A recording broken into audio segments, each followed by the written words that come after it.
Assalamualaikum warahmatullahi wabarakatuh. My name is Nadia Kumala from PBI D. I want to read the material about methods of education is versus ways. A teacher from a Western country recently visited an elementary school in an Asian country. In one class, she watched 60 young children as they learned to draw a cat. The teacher drew a big circle on the blackboard and 60 children copied it on their papers. The teacher drew a smaller circle on top of the first and then put two strangers on top of it.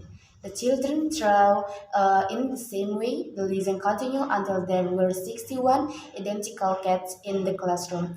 Each student's cat looked exactly like the one on the board.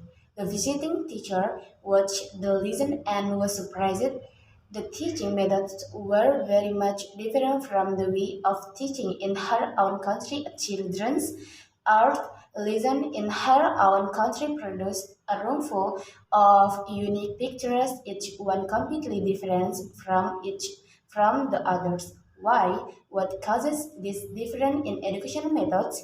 In a classroom in any country, the instructor teaches more than art or history or language. He or she also teaches culture, the ideas and beliefs of the society. Each educational system is a mirror that reflects the culture of the society. In a society such as the United States or Canada, which has many national, religious, and cultural differences, people highly value individualism, the differences between people. Teachers place a lot of importance on the qualities that make each student special. The educational system in these countries how this values. Students do not memorize information, instead they work individually and find answers themselves. There is often discussion in the classroom. At an early age, students learn to form their own ideas and opinions. In most Asian societies, by contrast, the people have the same language, history, and culture. Perhaps for this reason, the educational system in much of the Orient reflects society's belief in group goals and purposes rather than individualism. Children in China, Japan, and Korea often work together and help each other on assignments. In the classroom, the teaching methods are often very formal. The teacher, lecturers, and the students listen. There is not much discussion. Instead, the students recite rules or information that they have memorized. There are advantages and disadvantages to both of the system of education. For example, one advantage to the system in Japan is that students there learn much more math and science that American students learn by the end of high school.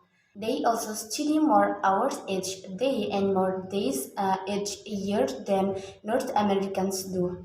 The system is difficult, but it prepares students for a society that values discipline and self-control. There is, however, a disadvantage. Memorization is an important learning method in Japanese schools.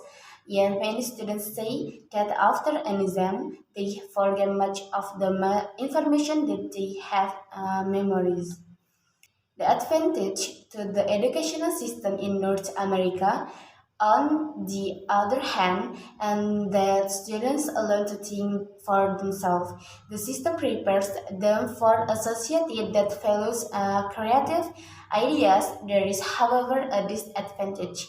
When students graduate from high school, they have memorized as many basic rules and facts as students in other countries have. Thank you. Wassalamualaikum warahmatullahi wabarakatuh.